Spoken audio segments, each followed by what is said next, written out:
미국이 40년간 자랑해온 군용차가 퇴출당했습니다. 같은 시각 한국 기아가 만든 전술 차량이 나토 회원국에서 2,400대 넘게 팔려나가고 있었습니다. 미국 상무부가 발칵 뒤집혔습니다. 싸구려 복사품이라고 조롱했던 미국 방산 로비스트가 직접 폴란드로 날아가 협박했습니다. 한국산 사면 패트리어트 배치를 재검토하겠다고요. 하지만 돌아온 대답에 미국 전체가 얼어붙었습니다. 123년 동안 지도에서 사라졌던 나라가 꺼낸 한마디, 그리고 5조 8천억 원짜리 계약서가 서명됐습니다. 그 충격적인 전말을 지금 공개합니다. 시작하기 전 구독과 좋아요, 그리고 대한민국 파이팅 댓글로 한국을 응원해주세요. 나토 회원국의 하늘이 뚫렸습니다.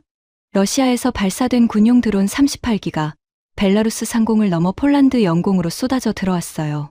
바르샤바 쇼팽 국제공항 긴급 폐쇄, 루블린 공항 폐쇄, 제슈프 공항 폐쇄, 브로츠와프 공항까지 폴란드 주요 공항 4곳이 동시에 문을 닫았습니다. 나토가 만들어진 지 76년이에요. 그 긴 세월 동안 나토 회원국 영공에 침투한 러시아 비행체를 실전에서 격추한 적은 단 한 번도 없었습니다. 그날 밤이 처음이었어요. 폴란드 공군 소속 F-35가 러시아 드론 한 기를 떨어뜨렸고 나토 76년 역사상 첫 번째 킬마크가 새겨졌습니다. 하지만 같은 시각 벌어진 일이 하나 더 있었어요. 폴란드 F-16이 드론을 향해 공대공 미사일을 발사했는데 빗나갔습니다. 한 발에 12억 원이 넘는 미사일이었어요. 그 미사일은 그대로 날아가서 민간인 주택의 지붕을 관통해버렸습니다. 다행히 폭발하지는 않았어요. 하지만 한밤중에 잠들어 있던 가족의 집을 12억짜리 미사일이 뚫고 들어간 겁니다. 수십만 원짜리 스티로폼 드론 하나를 잡으려고 12억짜리 미사일을 날렸는데 드론은 멀쩡하고 우리 편 집 지붕에 구멍이 뚫렸어요. 이 사건이 터진 지 약 5달 뒤 폴란드는 44억 달러짜리 계약서에 서명합니다. 우리 돈으로 약 5조 8천억 원. 유럽 최대 규모의 드론 방어 시스템이었어요. 그런데 이 거대한 방패의 핵심 차량으로 선정된 건 미국 것도 아니고 독일 것도 아니었습니다. 한국 기아자동차가 만든 소형 전술 차량이었어요. 여러분, 저는 이 소식을 듣고 커피잔을 떨어뜨릴 뻔했습니다. 제가 27년 동안 한 일이 뭔지 아십니까? 바로 이런 일을 막는 겁니다. 제 이름은 리처드 헤이즈. 미국 상무부 산업안보국 방산수출통제 부국장입니다. 쉽게 말하면 미국의 군사 기술이 어느 나라에 팔리고 어느 나라에 안 팔리는지를 결정하는 사람이에요. 제 서명 하나면 수십억 달러짜리 무기 수출이 승인되기도 하고 한순간에 멈추기도 합니다. 27년 동안 이 자리를 지켜오면서 저는 하나의 원칙을 믿어왔어요. 미국이 세계 군사 기술의 중심이고 동맹국들은 미국의 허락 아래 무기를 사고 파는 것이라고요. 한국이요? 솔직히 말하겠습니다. 한국은 제 업무에서 늘 을의 위치에 있는 나라였어요. 한국 전투기의 엔진은 미국 지휘가 만들었고 한국 미사일의 핵심 부품에는 미국 기술이 들어가 있었습니다. 한국이 제3국에 무기를 팔려면 우리 상무부의 재수출 승인이 필요했거든요. 이건 허락이에요. 미국의 허락. 그 허락 없이는 한국이 볼트 하나도 제3국에 못 파는 구조였습니다. 그런데 기아라고요? 기아가 나토 방패의 핵심이라고요? 제 아내가 타는 차가 기아 텔루라이드입니다. 주말마다 코스트코 갈 때 타는 그 SUV요. 그 회사가 만든 차가 나토의 동쪽 국경을 지키는 군용차라고요? 저는 보고서를 다시 읽었습니다. 3번을 읽었어요. 숫자가 바뀌지 않았습니다. 44억 달러, 총 740대의 차량, 그중 320대가 한국 기아의 전술 차량. 여기서 한 가지 말씀드려야 할 게 있습니다. 저는 이 일을 개인적으로 받아들일 수밖에 없는 사람이에요. 제 아버지 프랭크 헤이즈는 디트로이트에서 38년을 일했습니다. AM 제너럴이라는 회사의 조립 라인에서요. 여러분 AM 제너럴이 뭐 하는 회사인지 아십니까? 험비를 만든 곳이에요. 세계에서 가장 유명한 군용차, 이라크전에서 달리고 아프간에서 달리고 할리우드 영화에 수없이 등장한 그 차를 만든 공장입니다. 아버지는 그 공장에서 첫 험비가 굴러나오던 날을 기억하고 계셨어요. 제가 어릴 때 아버지가 입버릇처럼 하시던 말이 있습니다. 리처드, 미국이 만들면 세계가 줄을 선다. 실제로 그랬거든요. 험비는 42년 동안 미군의 발이었고 60개국 넘게 수출됐습니다. 아버지는 3년 전에 돌아가셨어요. 디트로이트 교회의 작은 집에서 거실 벽에 험비 사진을 걸어놓고 사셨습니다. 공장 앞에서 찍은 흑백 사진이었어요. 젊은 아버지가 첫 출고된 험비 옆에 서서 환하게 웃고 있는 사진. 그 사진 아래 액자에 아버지가 직접 쓴 문구가 있었습니다. Made in America, trusted by the world. 미국에서 만들고 세계가 믿는다. 저는 그 문구를 보며 자랐고 그 믿음을 지키는 게 제 직업이 된 거예요. 그런데 지금 제 책상 위에는 그 믿음을 정면으로 부정하는 보고서가 놓여 있었습니다. 그날 오후 전화가 왔습니다. 빅터 크로포드, GDL사 유럽영업 부사장이에요. GDL은 미국 3대 방산업체 중 하나입니다. 험비의 후속 차량인 JLTV를 만든 곳이고 그 JLTV를 유럽에 팔려고 수년째 로비를 하고 있던 사람이 빅터였어요. 이 사람을 어떻게 설명하면 좋을까요? 키가 190이 넘고 목소리가 크고 악수를 할 때 상대방 손이 으스러질 정도로 꽉 쥐는 사람입니다. 워싱턴 방산 로비계에서 별명이 불도저예요. 밀어붙이면 안 되는 게 없다고 믿는 부류의 인간이죠. 빅터가 전화기 너머로 말했습니다. 리처드, 폴란드 건 봤지? 방금 봤어. 한국 놈들이 만든 거 알아? 기아, 현대 소나타에 군복 입힌 거야. 내가 직접 가서 뒤집을 수 있어. 저는 잠시 생각했습니다. 어떻게? 빅터가 웃었어요. 전화기 너머로도 그 특유의 자신만만한 웃음이 들렸습니다. 리처드, 간단해. 폴란드가 미국 차를 안 사면 미국이 폴란드를 지켜줘야 할 이유가 줄어드는 거잖아. 패트리어트 추가 배치건도 있고 F-35 정비 허브건도 있어. 카드가 얼마든지 있다고. 나랑 같이 가자. 내가 옆에 있으면 무게감이 달라져. 저는 수화기를 내려놓고 창밖을 봤습니다. 워싱턴의 늦가을 하늘이 회색이었어요. 27년 동안 앉아있던 이 사무실에서 수백 건의 수출 승인과 수십 건의 수출 거부를 결정했습니다. 한 번도 의심한 적이 없었어요. 미국이 중심이고 나머지는 주변이라는 걸요. 하지만 그날 보고서의 숫자가 계속 눈앞에서 어른거렸습니다. 44억 달러, 320대. 기아. 나는 빅터에게 다시 전화를 걸었습니다. 바르샤바에서 보자. 바르샤바 쇼팽공항에 내린 건 11월 초였습니다. 활주로를 빠져나오는데 차가운 바람이 코끝을 때렸어요. 디트로이트의 겨울만큼 춥지는 않았지만 공기 속에 묘한 긴장감이 섞여 있었습니다. 도착 게이트에 제임스 파커 대령이 서 있었어요. 주 폴란드 미국 대사관 무관입니다. 40대 중반의 차분한 인상이었고 오른쪽 관자놀이에 희끗한 흰머리가 섞여 있었습니다. 헤이즈 부국장님, 오랜만입니다. 파커 대령, 상황이 어떤가? 파커가 차 문을 열며 말했습니다. 솔직히 말씀드리겠습니다. 생각하시는 것보다 상황이 많이 진행됐습니다. 차가 시내로 향하는 동안 파커가 설명하기 시작했어요. K2 전차 아십니까? 현대로템이 만든 한국산 전차입니다. 폴란드가 이미 도입했습니다. K9 자주포도요. 한화 에어로스페이스 제품인데 수십 문이 폴란드에 들어와 있어요. 천무 다연장 로켓까지. 전차, 자주포, 로켓, 그리고 이번에 전술 차량까지. 한국산으로 4번째입니다.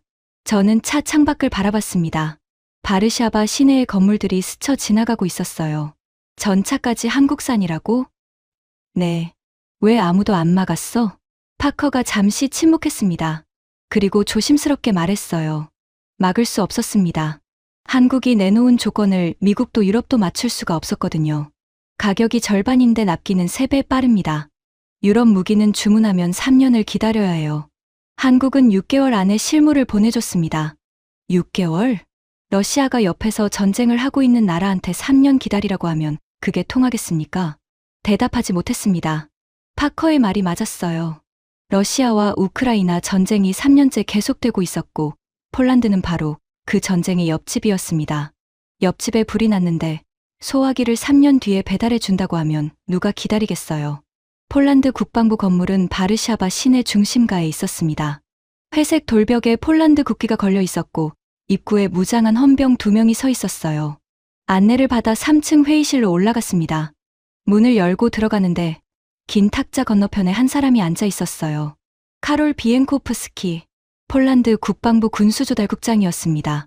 50대 중반으로 보이는 남자였고 은퇴 안경 뒤로 날카로운 눈이 저를 쳐다봤습니다. 군복이 아니라 양복을 입고 있었어요. 하지만 자세가 군인이었습니다. 등이 곱고 어깨가 반듯했어요. 제가 먼저 손을 내밀었습니다. 카롤 국장님, 리처드 헤이즈입니다. 상무부에서 왔습니다. 카롤이 악수를 받으며 말했어요. 영어가 유창했지만 폴란드식 억양이 묻어 있었습니다. 헤이즈 부국장님, 미국 분이 오실 줄 알았습니다. 저는 의자에 앉으며 물었습니다. 예상하셨다고요? 카롤이 입꼬리를 살짝 올렸어요. 미소라고 하기엔 차가운 표정이었습니다. 44억 달러짜리 계약에서 미국 업체가 빠졌는데 워싱턴이 가만히 있겠습니까? 다만 예상보다 늦게 오셨네요. 독일은 사흘 전에 왔다 갔습니다. 등줄기에 찬 기운이 흘렀습니다. 이 사람은 우리가 왜 왔는지 정확히 알고 있었어요. 그리고 전혀 긴장하지 않고 있었습니다. 카롤 국장님, 단도직입적으로 묻겠습니다. 왜 한국산입니까? 카롤이 안경을 살짝 고쳤으며 대답했습니다. 부국장님, 그 질문에 대한 답은 내일 직접 보시게 됩니다. 내일 동부 시험장에서 나토 합동 시연회가 있어요. 미국 차, 독일 차, 터키 차, 한국 차. 네 나라 전술 차량을 나란히 세워놓고 비교합니다. 14개국 관계자가 참관하고요. 직접 보라는 말씀이신가요? 네. 보시면 제가 따로 설명할 필요가 없을 겁니다. 카롤은 그 말을 끝으로 자리에서 일어났습니다. 회의는 15분 만에 끝났어요. 저는 회의실을 나서면서 파커에게 속삭였습니다. 저 사람 뭐야? 미국 상무부 부국장이 왔는데 15분이야? 파커가 조용히 대답했습니다. 폴란드가 달라졌습니다. 부국장님. 예전 같으면 미국에서 누가 오면 반나절은 의전을 했어요. 지금은 아닙니다. 호텔로 돌아오는 차 안에서 빅터한테 전화가 왔어요. 리처드, 나 내일 아침 바르샤바 도착이야. 시연회 같이 가자. 내가 GDL 본사에서 JLTV 최신 사양서 들고 간다. 한국 차랑 나란히 세워놓으면 답 나와. 5억짜리 명품이랑 1억짜리 짝퉁 비교하는 거야. 걱정하지 마. 빅터의 목소리는 여전히 자신만만했습니다. 저도 그 자신감에 기대고 싶었어요. 하지만 카롤 비엔코프스키의 그 차가운 미소가 계속 머릿속에서 지워지지 않았습니다. 보시면 설명할 필요가 없을 겁니다. 그 말이 귓가에 맴돌았어요. 호텔 방에 들어와서 노트북을 열었습니다. 기아 군용차에 대한 자료를 찾아봤어요. 공식 명칭은 KLTV. 한국에서는 현마라고 부른다고 돼 있었습니다. 해처럼 빛나는 말이라는 뜻이래요. 이름은 그럴듯했습니다. 스펙시트를 열어봤어요. 엔진이 3.0리터 디젤이라고 적혀 있었습니다. 저는 화면을 2번 확인했어요. 3.0리터요? 우리 JLTV가 6.5리터입니다. 절반도 안 되는 배기량으로 군용 전술 차량을 굴린다고요? 출력은 238마력. JLTV의 340마력에 비하면 낮았지만 험비의 195마력보다는 높았어요. 최고 속도 시속 132km. JLTV보다 빠릅니다. 항속 거리 640km. 한 번 주유로 서울에서 부산까지 갔다가 대전까지 돌아올 수 있는 거리를 간다는 거예요. 그리고 가격. 방탄형 기준 약 1억 7천만 원. 우리 JLTV 방탄형이 5억 2천만 원입니다. 3분의 1이에요. 같은 돈이면 JLTV 1,000대를 살 예산으로 현마를 3,000대 넘게 살 수 있다는 계산이 나왔습니다. 숫자만 보면 그랬어요. 하지만 저는 27년을 이 업계에서 일한 사람입니다. 종이 위 숫자가 좋은 무기는 세상에 널렸어요. 실전에서 무너지는 것도 숫자가 좋은 무기들이었거든요. 소련이 만든 전차도 카탈로그 스펙은 훌륭했습니다. 실제로 전장에 나가면 시동이 안 걸렸죠. 노트북을 닫았습니다. 내일 직접 보면 되는 거였어요. 아버지의 험비가 42년 동안 세계 최고였던 데는 이유가 있었습니다. 한국 자동차 회사가 만든 차가 그 자리를 빼앗을 수 있을 리가 없다고 저는 그때까지 믿고 있었어요. 침대에 누워서 천장을 봤습니다. 내일이면 답이 나올 거였습니다. 한국 차가 얼마나 부족한지 두 눈으로 확인하고 빅터와 함께 이 계약을 뒤집으면 되는 거였어요. 눈을 감았습니다. 하지만 잠이 오지 않았어요. 카롤의 목소리가 또 들렸습니다. 보시면 설명할 필요가 없을 겁니다.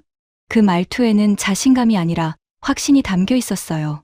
아직 뭔지 모르겠지만 무언가가 어긋나고 있다는 느낌이 심장 한구석에서 사라지지 않았습니다. 다음 날 아침 6시에 눈이 떠졌습니다. 커튼 사이로 들어오는 빛이 회색이었어요. 바르샤바의 11월 하늘은 디트로이트만큼이나 우울했습니다. 샤워를 하고 양복 대신 방한 재킷을 꺼냈어요. 시험장이라고 했으니 야외일 거였습니다. 로비로 내려가니 빅터가 이미 와 있었어요. 검은색 캐시미어 코트에 GDL 로고가 새겨진 서류 가방을 들고 있었습니다. 아침 7시도 안 됐는데 향수 냄새가 진동했어요. 리처드, 준비됐어? 빅터가 서류 가방을 탁 두드리며 말했습니다. JLTV 최신 사양서 들고 왔어. 방탄 등급, 서스펜션 데이터, 엔진 토크 곡선까지 전부. 한국차 스펙이랑 나란히 놓으면 5분이면 끝나. 빅터, 한 가지만 물어보자. 폴란드 국방부 군수국장을 만나봤어? 카롤, 그 사람 이름은 들었지. 아직 안 만났어. 왜? 그 사람이 보통이 아냐. 우리가 올 줄 알고 있었어. 빅터가 코웃음을 쳤습니다. 리처드, 너는 너무 걱정이 많아. 폴란드가 뭐야? 나토에서 미국 다음으로 돈 많이 쓰는 나라잖아. 그 돈을 어디서 쓸지는 결국 우리가 정하는 거야. 걱정 마. 저는 대답하지 않았습니다. 빅터의 자신감이 부러우면서도 카롤의 그 차가운 눈빛이 자꾸 떠올랐거든요. 시험장까지는 바르샤바에서 동쪽으로 3시간이 넘게 걸렸습니다. 고속도로를 달리다가 어느 순간부터 길이 좁아지더니 양옆으로 자작나무 숲이 끝없이 펼쳐졌어요. 가을이 끝나가는 숲은 잎이 거의 다 떨어져서 하얀 줄기만 창백하게 서 있었습니다. 파커가 운전하면서 말했어요. 여기서 러시아 국경까지 직선거리로 120km입니다. 빅터가 뒷좌석에서 창밖을 보더니 말했습니다. 황량하네. 이런 데서 뭘 테스트한다는 거야? 전장이 황량하니까요. 파커의 대답에 빅터가 입을 다물었습니다. 잠시였지만 차 안이 조용해졌어요. 러시아 국경 120km. 그 숫자가 갑자기 현실적으로 다가왔습니다. 시험장 정문에 도착하니 이미 차량 수십 대가 주차돼 있었습니다. 각국 국기가 그려진 깃발이 바람에 펄럭이고 있었어요. 폴란드, 독일, 프랑스, 영국, 체코, 루마니아, 에스토니아, 노르웨이. 14개국 관계자가 온다더니 정말 축제 분위기였습니다. 하지만 축제치고는 분위기가 무거웠어요. 참관인 대부분이 군복을 입고 있었고 표정이 진지했습니다. 여기 온 사람들은 구경하러 온 게 아니었어요. 자기 나라 군대의 다음 차를 고르러 온 거였습니다. 시험장 한가운데 넓은 시험 구역이 있었고 그 앞에 차량 4대가 나란히 서 있었습니다. 왼쪽부터 미국 JLTV, 독일 이그로 터키 에저, 그리고 맨 오른쪽에 한국 현마. 저는 4대를 한눈에 훑어봤어요. JLTV가 가장 컸습니다. 덩치가 압도적이었어요. 모래색 도장에 미군 특유의 무골이 느껴졌습니다. 빅터가 JLTV 앞에 서더니 양팔을 벌리며 말했어요. 이게 진짜 군용차지. 봐봐, 이 위압감. 이걸 보고도 한국차를 사겠다고? 독일 이그로도 상당했습니다. 각진 디자인에 독일 특유의 정밀한 느낌이 있었어요. 터키 애저는 둘 사이 어딘가에 있었고요. 그리고 현마. 솔직히 말하겠습니다. 첫인상은 작았어요. 다른 세대와 나란히 서 있으니 한 체급 아래처럼 보였습니다. 올리브색 도장의 높은 지상고, 내 바퀴가 떡 벌어진 자세. 나쁘지는 않았지만 옆에 있는 JLTV와 비교하면 경차와 SUV를 나란히 세워놓은 느낌이었어요. 그런데 차 앞으로 다가갔을 때 기아 엠블럼이 눈에 들어왔습니다. 원형 안에 KIA 글자. 제 안에 텔루라이드에 붙어있는 것과 똑같은 로고였어요.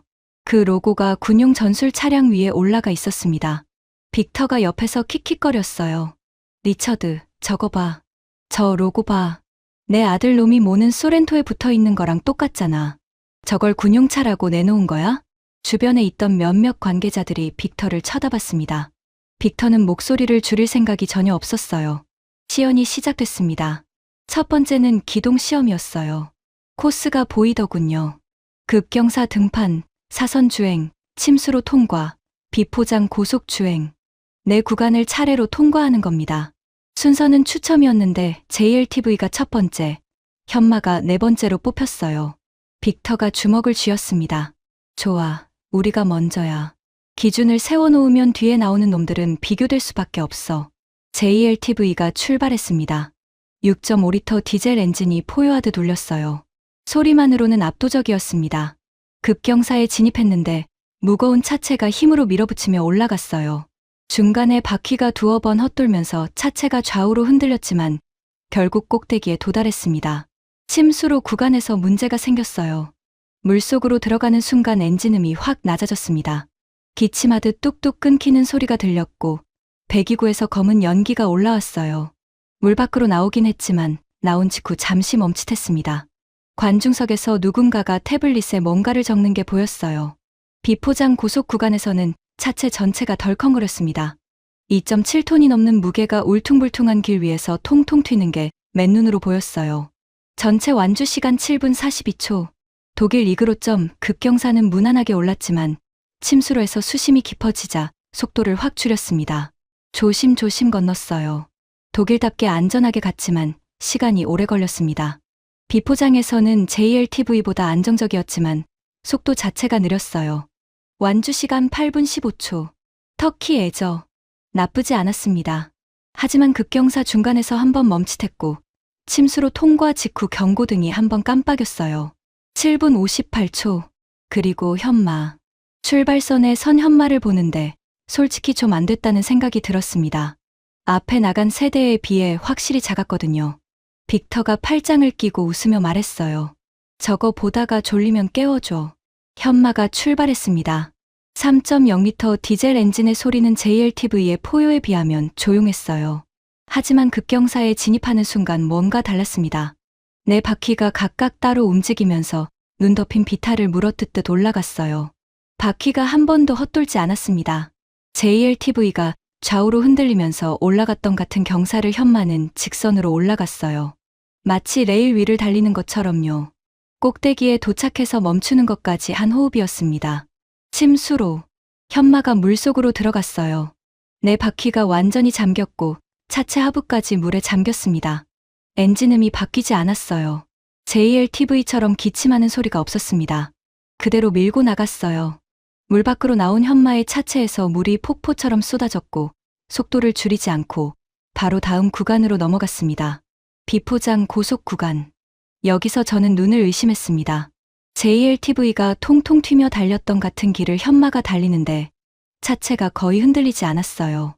네 바퀴 독립 서스펜션이 울퉁불퉁한 지면의 충격을 각각 흡수하고 있었습니다. 차 안에 카메라가 설치돼 있었는데 시연이 끝나고 영상을 봤어요. JLTV 내부 영상에서는 카메라 자체가 심하게 흔들려서 화면이 뿌옇게 나왔습니다. 현마 내부 영상은 선명했어요. 흔들림이 거의 없었거든요. 완주 시간 6분 38초. 네 대중 가장 빨랐습니다. JLTV보다 1분 4초 앞섰어요. 빅터의 팔짱이 풀려 있었습니다. 표정이 굳어 있었어요. 하지만 금방 고개를 저으며 말했습니다. 기동이 다가 아니야. 군용차는 총알을 맞아야 하는 거야. 방탄 테스트에서 진짜가 나와. 저도 그렇게 생각했습니다. 기동성이 좋은 차는 세상에 많아요. 군용차의 진짜 시험은 총알 앞에서 시작되는 거니까요. 오후에 방탄 시험이 시작됐습니다. 폴란드군의 방탄 평가는 다른 나라보다 까다롭다고 파커가 귀띔해줬어요. 보통 방탄 테스트는 장갑 일부분에만 사격하는 경우가 많은데 폴란드는 다릅니다. 차를 거대한 턴테이블 위에 올려놓고 빙빙 돌려가며 360도 전 방향에서 소총을 쏘는 거예요. 어느 방향에서 총알이 날아와도 안에 탄 사람이 살아남을 수 있는지를 보는 겁니다. 전장에서 적이 정면에서만 쏘지는 않으니까요. 총 520발. 차의 앞, 옆, 뒤, 대각선. 전 방향이었습니다. JLTV가 먼저 올라갔어요. 사격이 시작됐습니다. 금속이 금속을 때리는 소리가 시험장에 울려 퍼졌어요. 한 발, 10발, 100발. 차체 표면에 총알 자국이 찍혀나갔습니다. 520발이 끝나고 평가관이 다가갔어요. 관통 7발. 합격 기준은 충족했지만 차체 외판이 여러 군데 안쪽으로 밀려 들어가 있었습니다. 이걸 함몰이라고 하는데 관통은 안 됐어도 안쪽으로 밀린 금속 파편이 탑승자를 다치게 할 수 있어요. 함몰 부위가 14곳이었습니다. 빅터의 표정이 좋지 않았어요. 합격이긴 했지만 화려한 합격은 아니었거든요. 독일 이그로점 관통 4발. JLTV보다 나았지만 역시 함몰이 9곳 발생했습니다. 터키 애저는 관통 11발. 기준 미달이었어요. 터키 측 관계자들의 얼굴이 하얗게 변했습니다. 현마가 턴테이블 위에 올라갔습니다. 올리브색 차체가 천천히 회전하기 시작했어요. 사격이 시작됐습니다. 탕, 탕, 탕. 금속이 금속을 때리는 소리가 리듬처럼 이어졌어요. 100발, 200발, 300발. 차체 표면에 하얀 총알 자국이 별처럼 찍혀나갔습니다. 520발이 끝났습니다. 평가관이 다가갔어요. 저도 따라갔습니다. 관통 0발. 520발 중 단 한 발도 차 안까지 뚫지 못했습니다. 함몰 부위를 확인했어요. 2곳, JLTV의 14곳, 이그로의 9곳과 비교하면 차원이 다른 수치였습니다. 빅터가 말했습니다. 방탄 유리는 차체만 막으면 뭐해?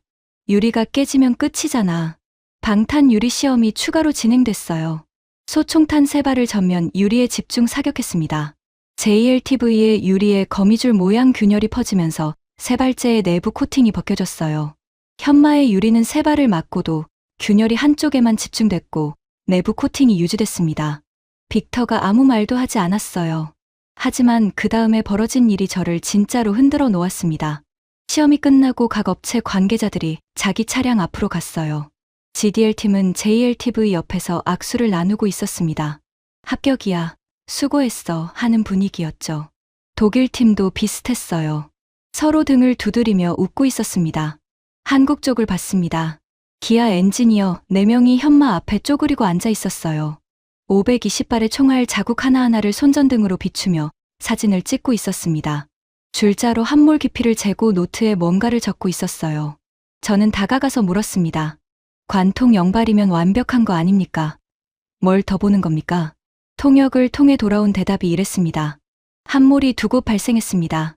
함몰 깊이가 2.8mm입니다. 3mm가 넘으면 내부 충격파가 탑승자 흉골에 영향을 줄 수 있어요. 지금은 2.8이지만 0.2mm 여유밖에 없습니다. 이 부분에 보강 설계를 추가해야 합니다. 520발을 다 막아놓고 합격 기준을 넘겨놓고도 0.2mm를 문제 삼고 있었어요.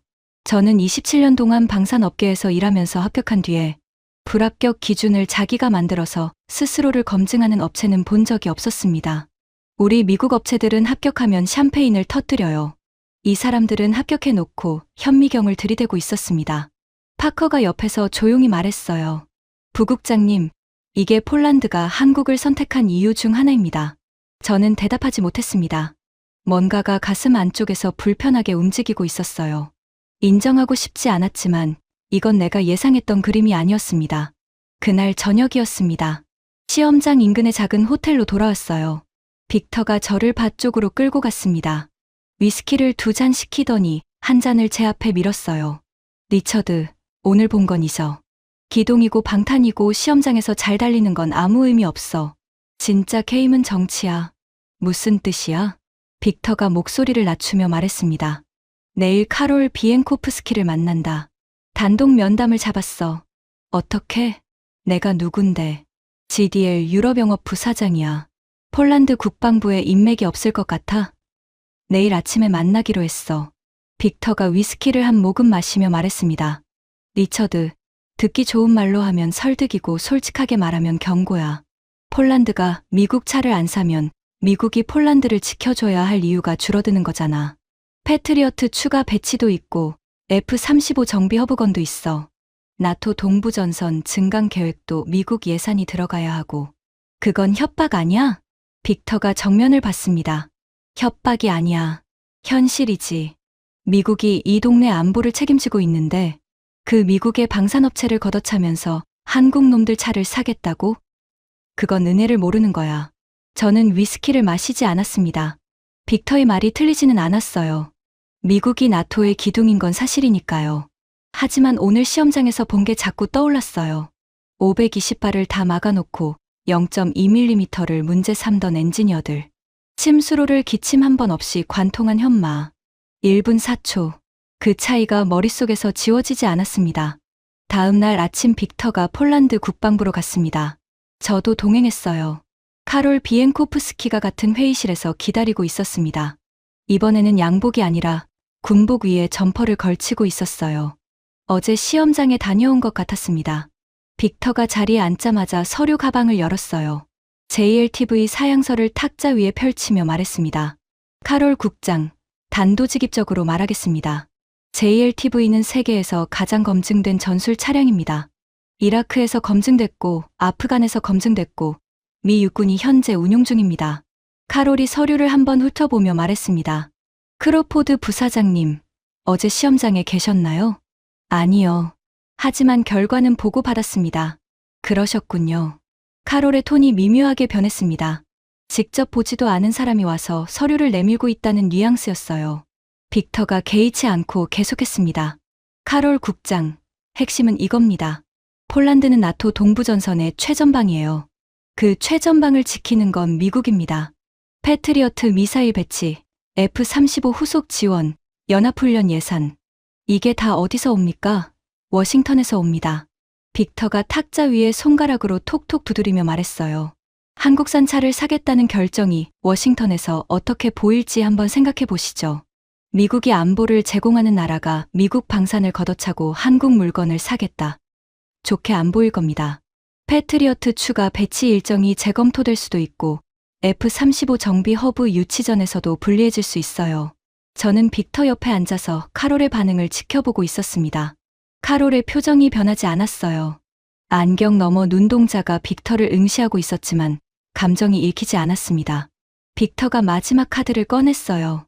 솔직히 말씀드리겠습니다. 한국 사람들이 만든 건 결국 복사품이에요.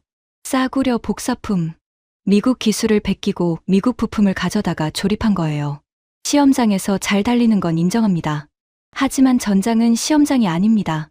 진짜 총알이 날아올 때, 진짜 지뢰가 터질 때, 그때 병사의 목숨을 걸 수 있는 건 검증된 미국 차량뿐입니다. 한국 차에 폴란드 병사를 태웠다가 사람이 죽으면 그 책임은 누가 집니까?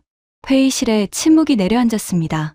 저는 빅터의 옆에 앉아 있었지만 등에서 식은땀이 흘렀어요. 너무 나갔다는 느낌이었습니다. 싸구려 복사품이라는 말, 사람이 죽으면 이라는 말. 사업 미팅에서 할 수준의 발언이 아니었어요. 카롤이 움직였습니다. 안경을 벗었어요. 천으로 렌즈를 한번 닫고 다시 썼습니다. 그리고 빅터를 정면으로 바라보며 입을 열었어요. 목소리가 낮았지만 또렷했습니다. 크로포드 부사장님, 한 가지 여쭤보겠습니다. 혹시 폴란드 역사를 공부하고 오셨습니까? 빅터가 당황한 표정을 지었어요. 뭐, 대답해 주시죠. 아니, 그게 뭔 상관이야? 카롤이 자리에서 일어섰습니다. 뒤에 있던 캐비닛에서 서류 한 묶음을 꺼냈어요. 탁자 위에 내려놓으며 말했습니다. 그럼 제가 말씀드리죠. 폴란드는 123년 동안 세계 지도에서 사라져 있었습니다. 프로이센과 러시아와 오스트리아가 우리나라를 3번에 걸쳐 나눠 먹었어요. 123년입니다. 그동안 폴란드인은 폴란드어로 말하는 것조차 허락받아야 했습니다. 프로이센이 허락해야 숨을 쉴 수 있었고 러시아가 허락해야 이름을 쓸 수 있었어요. 카롤이 빅터를 똑바로 바라봤습니다. 부사장님이 방금 하신 말씀이 무엇입니까? 미국이 허락해야 우리가 무기를 살 수 있다. 미국이 안 도와주면 우리가 위험해진다. 123년 동안 강대국의 허락으로 살다가 겨우 독립한 나라한테 허락 이야기를 하시면 안 됩니다. 빅터의 얼굴이 붉어졌습니다. 입을 열려고 했지만 카롤이 먼저 서류 묶음을 펼쳤어요. 이건 어제 시연의 결과입니다.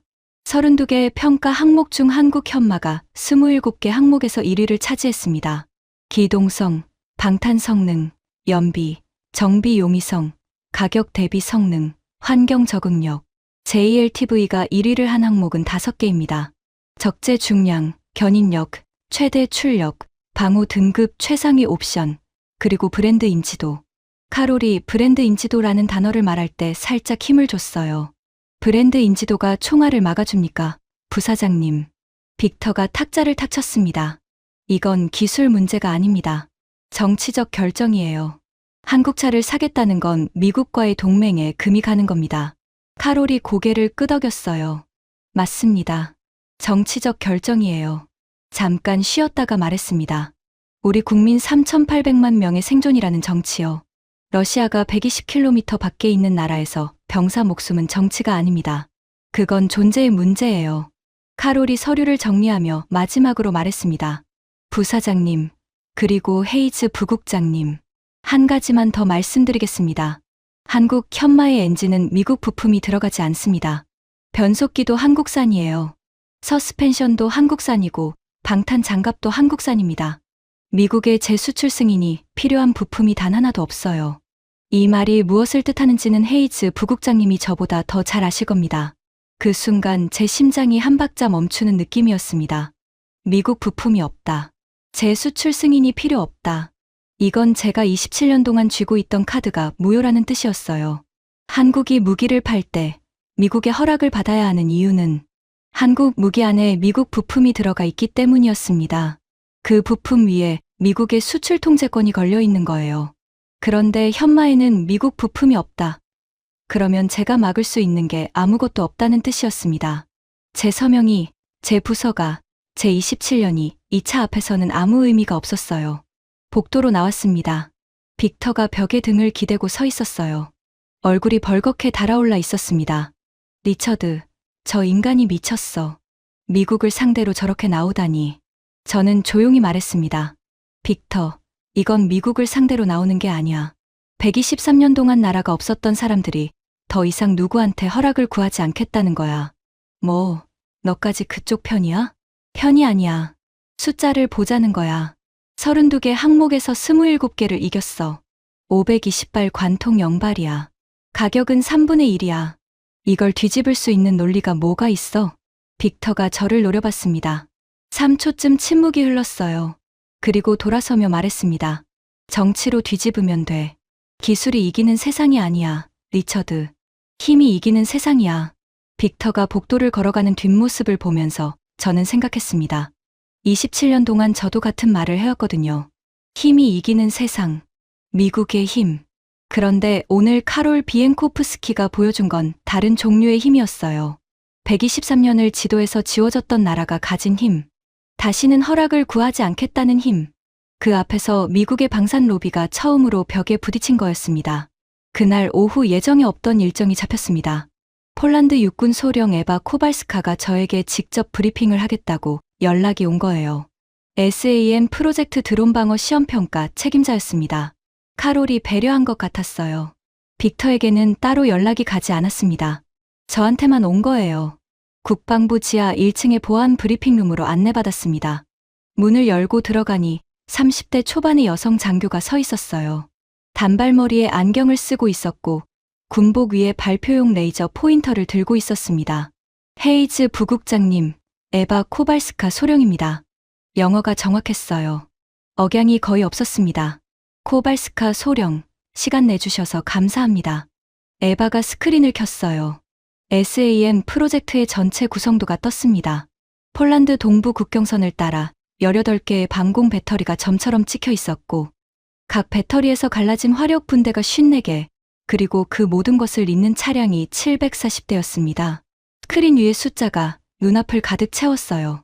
SAN 시스템의 구조를 설명드리겠습니다. 총 44억 달러, 우리 돈 5조 8천억 원 규모입니다. 18개 방공 배터리, 54개 독립 화력 분대, 740대의 차량. 이 중 약 420대는 폴란드산 대형 트럭입니다. 대공포나 무인 포탑 같은 무거운 장비를 운반하는 역할이에요. 나머지 320대가 기아 현마입니다. 에바가 포인터로 화면을 짚었어요. 이 320대가 뭘 하는지가 핵심입니다. 첫째, 레이더 탑재 차량. 현마 위에 다기능 레이더를 올려서 시속 110km로 달리면서 하늘을 감시합니다. 달리면서요? 네. 한 자리에 멈춰서 감시하면 적이 위치를 파악해서 타격합니다. 우크라이나 전쟁에서 배운 교훈이에요. 멈추면 죽습니다.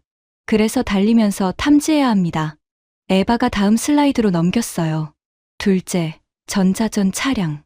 드론이 조종사에게서 받는 신호를 교란해서 스스로 길을 잃고 추락하게 만드는 장비를 싣고 있습니다. 총을 안 쏘고 드론을 떨어뜨리는 거죠. 셋째는요? 셋째, 로켓 발사 차량. 레이저로 유도되는 소형 로켓을 탑재하고 있습니다. 원래 미군 헬기에서 쓰던 무기인데 우크라이나에서 드론 잡는데 효과가 확인됐어요. 넷째, 중기관총 차량. 다섯째, 드론 요격 드론을 발사하는 차량까지 있습니다. 에바가 화면을 전환했어요. 동영상이 재생됐습니다. 훈련 영상이었어요.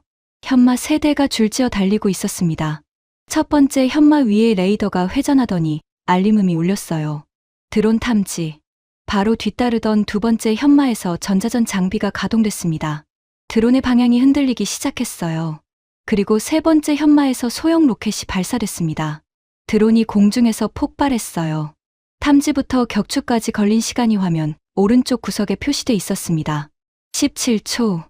이 세 대가 한 팀으로 움직입니다. 시속 100km 넘게 달리면서요. 저는 화면을 멍하니 보고 있었어요. 이건 차가 아니었습니다. 달리는 방공 시스템이었어요.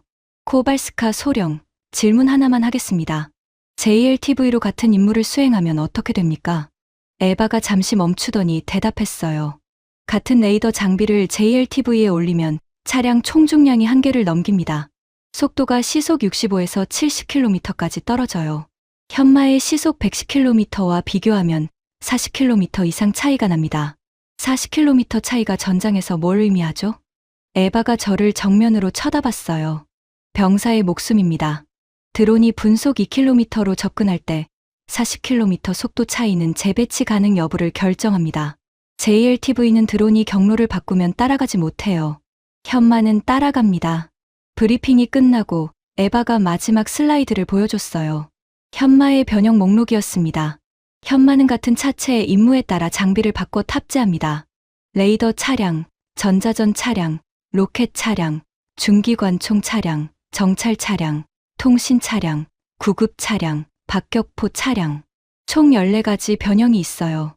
같은 엔진, 같은 변속기, 같은 서스펜션이기 때문에 정비병은 한 종류만 익히면 320대를 전부 수리할 수 있습니다. 에바가 스크린을 끄며 말했습니다. 그리고 폴란드 로소마크 공장에서 현마가 직접 조립되고 있습니다. 전시에 한국에서 배가 못 오더라도 폴란드 땅에서 만들 수 있다는 뜻이에요. 저는 물었습니다. 미국 차량은 현지 생산을 제한했습니까? 에바가 고개를 저었어요. 미국 측은 완제품 수출만 제한했습니다. 현지 생산 제한은 없었어요. 그 한마디가 비수처럼 가슴에 꽂혔습니다. 우리는 만들어서 팔겠다고만 했고 한국은 만드는 법까지 나눠주겠다고 한 거예요. 전시의 공급이 끊길 수 있는 완제품과 자기 땅에서 만들 수 있는 기술. 123년을 남의 허락으로 살았던 나라가 어떤 쪽을 고를지는 물어볼 필요도 없었습니다. 브리핑룸을 나오면서 에바가 말했어요. 헤이즈 부국장님, 한 가지만 더 말씀드려도 될까요? 물론이죠. 저는 3년 전에 한국 포천에서 현마 시험평가에 참가했습니다. 영하 28도에서 시동 시험을 했어요. 예열 없이 시동이 걸렸습니다. 사막에서도 시험했습니다. 아랍의 모래가 기존 필터를 막아서 엔진이 멈춘 적이 있었어요. 그런데 한국 엔지니어들이 부품을 수리한 게 아니라 아예 새로운 공기 정화 시스템을 개발해서 장착했습니다. 8개월 뒤에 제 시험에서 최상위 등급을 받았어요. 고장이 났는데 새 시스템을 만들어서 달았다고요? 네. 파는 데서 끝나는 게 아니라 사는 나라의 환경에 맞춰주는 거예요. 저는 군인으로서 이 차를 평가할 때 가장 인상적이었던 건 성능이 아니었습니다. 성능은 숫자로 나와요. 숫자보다 인상적이었던 건 태도였습니다. 호텔로 돌아오는 차 안에서 파커가 조심스럽게 말했습니다. 부국장님, 한 가지 더 알려드려야 할 게 있습니다. 뭔데? 오늘 나토 시연회에 참관했던 14개국 중에서 체코와 루마니아가 현마 도입 검토를 공식 발표했습니다. 오늘 시연회가 끝난 직후요. 발트 3국도 관심을 표명했고 영국까지 기아 군용차 교체 사업 입찰 소식이 나왔습니다. 저는 창밖을 봤습니다. 바르샤바 시내의 불빛이 스쳐 지나가고 있었어요. 폴란드만이 아니라는 거군. 네, 폴란드가 문을 열면 동유럽 전체가 따라갑니다. 체코가 보고 루마니아가 보고 발트 3국이 보고 있어요. 도미노입니다. 호텔에 도착해서 방에 들어왔습니다. 노트북을 열고 데이터를 정리하기 시작했어요. 한국 방산 수출 증가율. 최근 4년간 한국 방산 수출이 3배 넘게 늘었습니다. 같은 기간 미국 방산 수출 점유율은 조금씩 줄어들고 있었어요. 폴란드에만 한국이 넣은 무기가 K2 전차, K9 자주포, 천무 로켓, 그리고 이번 현마까지 4종류였습니다. 한 나라의 육군을 한국산 무기로 처음부터 끝까지 채울 수 있는 수준이 된 거예요. 빅터에게서 문자가 왔습니다. 내일 워싱턴 본사에 전화한다. 국무부 라인으로 압박을 넣을 거야. 아직 끝난 거 아니야. 저는 문자를 읽고 전화기를 내려놓았습니다. 아버지의 말이 또 들렸어요. 미국이 만들면 세계가 줄을 선다.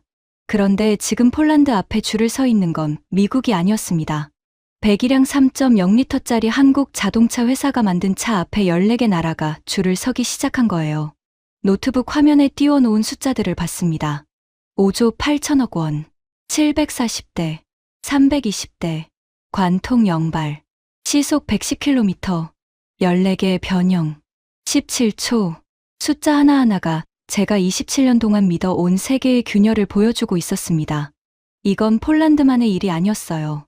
체코가 따라가고 루마니아가 따라가고 발트 3국이 따라가고 있었습니다. 제가 막을 수 있는 게 아무것도 없다는 게 가장 무서웠어요. 미국 부품이 없으니까요. 제 수출 승인권이 먹히지 않으니까요. 제 27년짜리 카드가 이 작은 올리브색 차 앞에서 휴지 조각이 된 거였습니다. 창밖을 봤습니다. 바르샤바의 밤하늘이 검었어요. 120km 너머에 러시아가 있었습니다. 그리고 이 도시의 어딘가에 카롤 비엔코프스키가 있었고 에바 코발스카가 있었어요.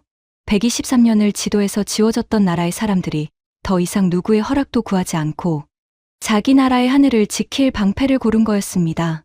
그 방패 위에 기아 엠블럼이 찍혀 있었어요. 저는 노트북을 닫지 않았습니다.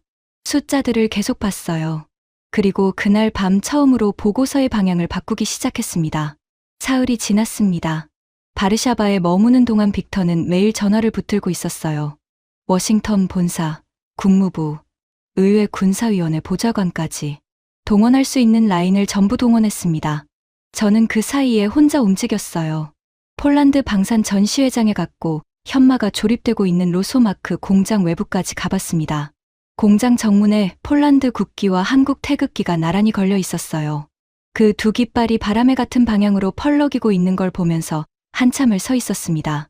27년 동안 제가 관리해 온 세계에서 저 태극기는 항상 미국 아래에 있었어요. 미국이 허락하면 올라가고 미국이 막으면 내려오는 깃발이었습니다.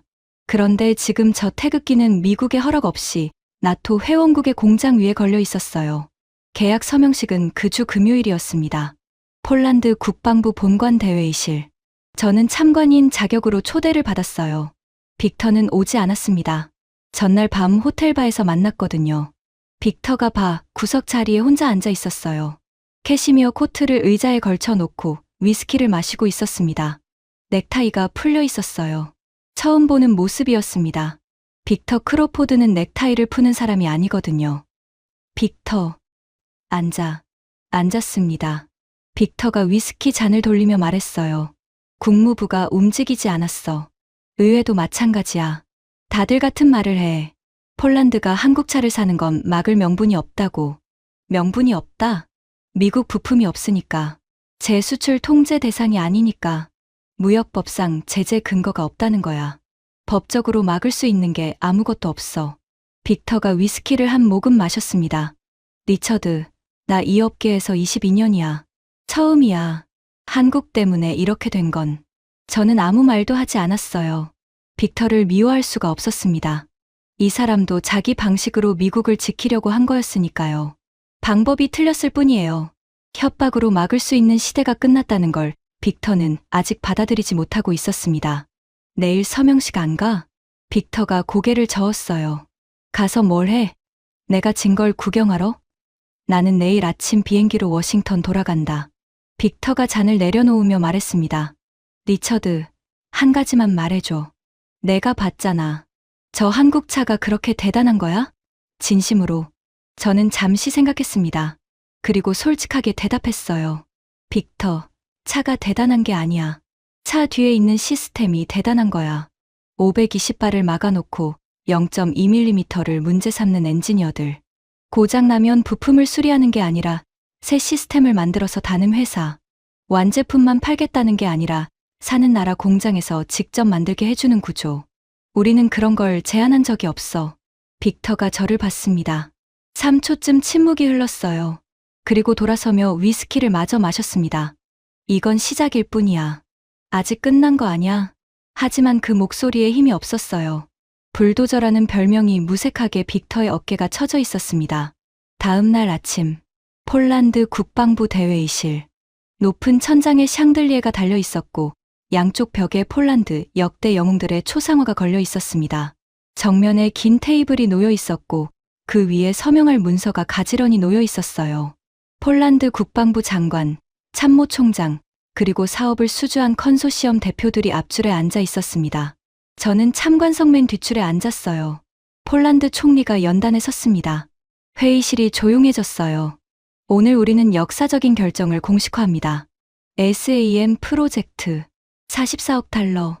유럽에 이런 규모의 통합형 지능 드론 방어 시스템은 존재하지 않았습니다. 오늘부터 존재합니다. 박수가 터졌어요. 저는 박수를 치지 않았습니다.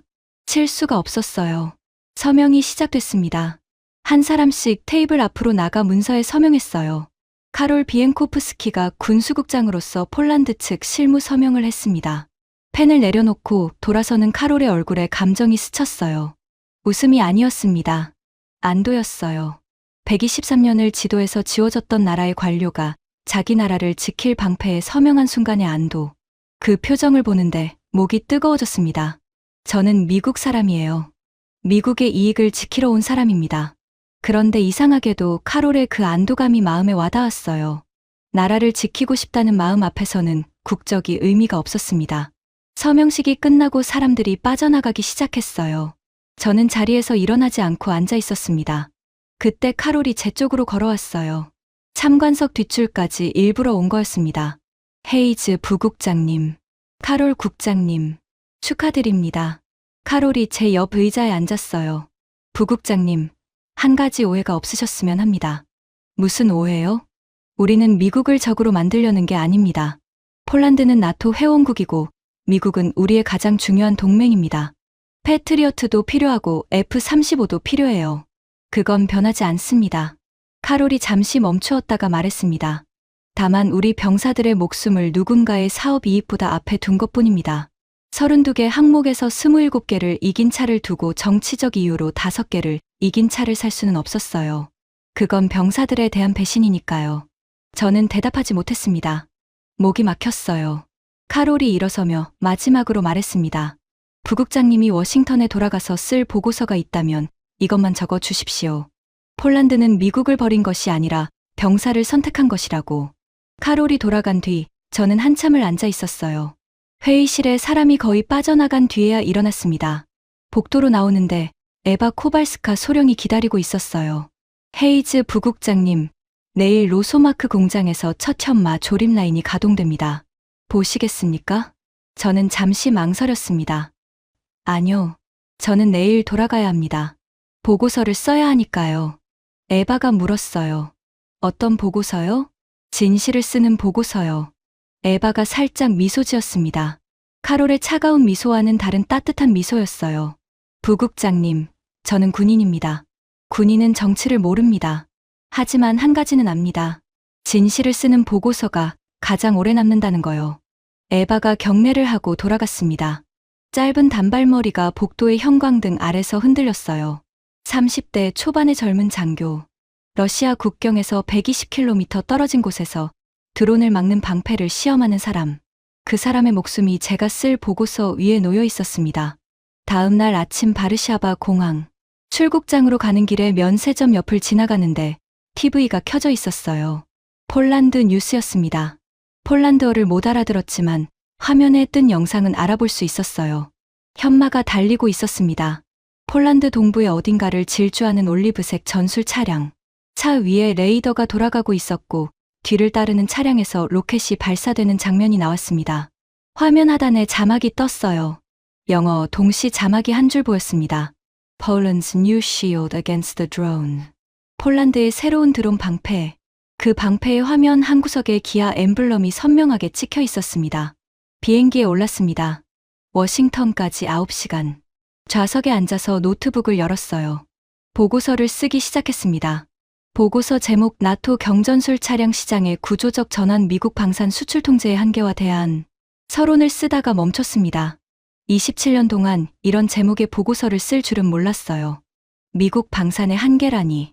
하지만 사실이었습니다. 현마에는 미국 부품이 없었어요.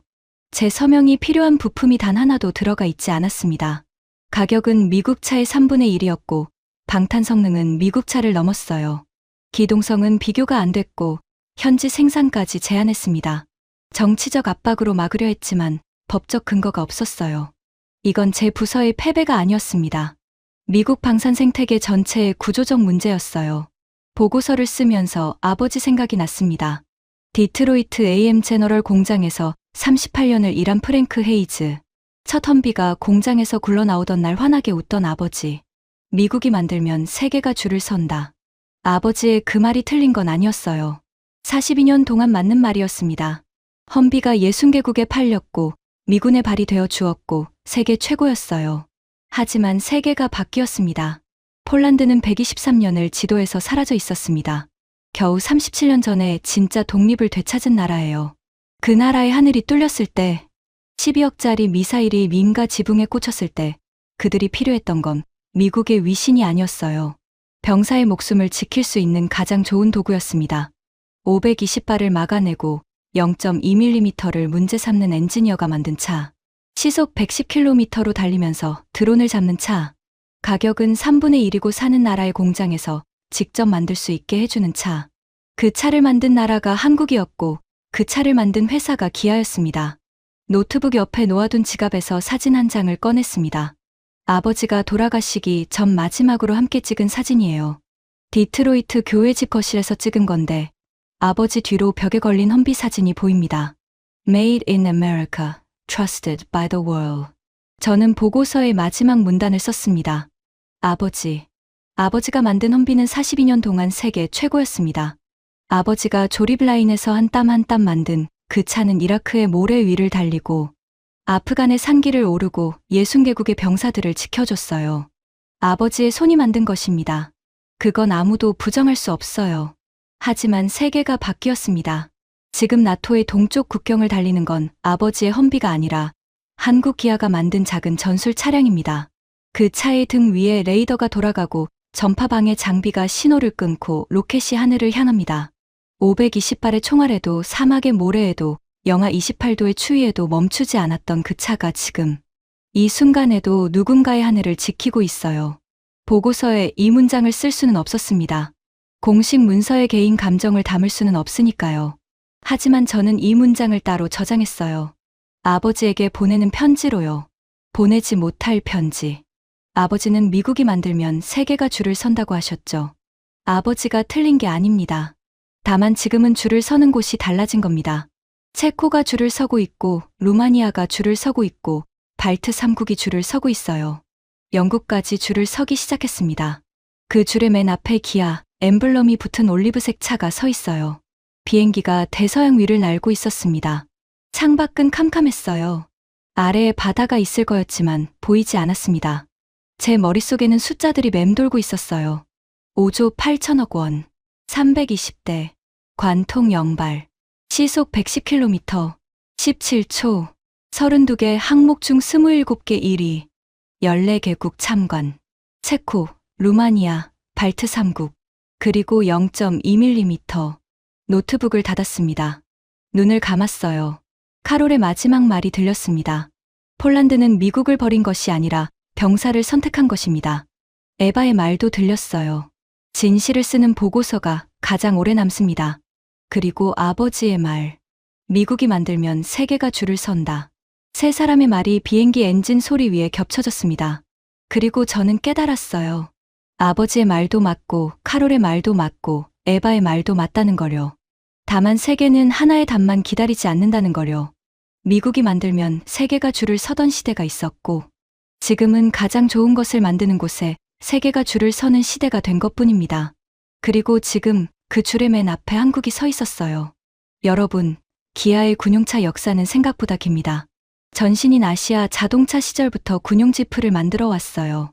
수십 년의 경험이 쌓이고 쌓여서 현마가 나왔고 그 현마가 지금 나토의 동쪽 국경을 달리는 방패의 다리가 됐습니다.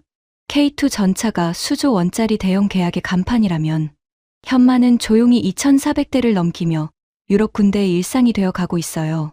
화려하진 않지만 더 깊이 스며들고 있습니다.